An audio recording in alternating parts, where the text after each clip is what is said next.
எனது சிதம்பரம் தொகுதி பல வரலாறுகளை தன்னகத்தை கொண்டது. புகழ்பெற்ற நடராஜர் கோயில் சிதம்பரத்துடைய அடையாளங்களில் முதன்மையானது.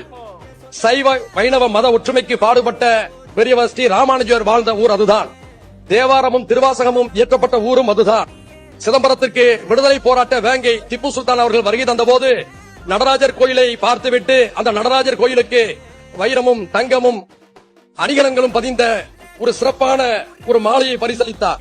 அந்த மாலையை தான் இப்போதும் சிதம்பரத்தில் நடராஜர் சாமி உலா வருகின்ற பொழுது அதை அணிவித்து சிறப்பிக்கிறார்கள். அந்த திப்பு சுல்தான் தந்த மாலைக்கு பெயர் சரப்பள்ளி மாலை என்பதாகும். ஒரு மத நல்லிணக்கத்துக்கு எடுத்துக்காட்டான ஒரு பகுதியாக தொன்று தொட்டு சிதம்பரம் இருந்து வருகிறது. அந்த தொகுதியில் இருக்கக்கூடிய பரங்கிப்பேட்டை தமிழருடைய கடல் வணிகத்துக்கு சோழர்களுடைய ஆட்சிக்கு சிறப்பு சேர்த்த ஒரு பகுதி. அந்த பரங்கிப்பேட்டையில் இருந்தால் இந்தோனேஷியா, மலேசியா, சிங்கப்பூர் மட்டுமல்ல, மேற்கே இருக்கக்கூடிய அரபு நாடுகளையும் தாண்டி ஆப்பிரிக்காவை சேர்ந்த எகிப்து வரை அந்த பரங்கிப்பேட்டை மக்கள் வாணிக தொடர்பை வைத்திருந்தார்கள்.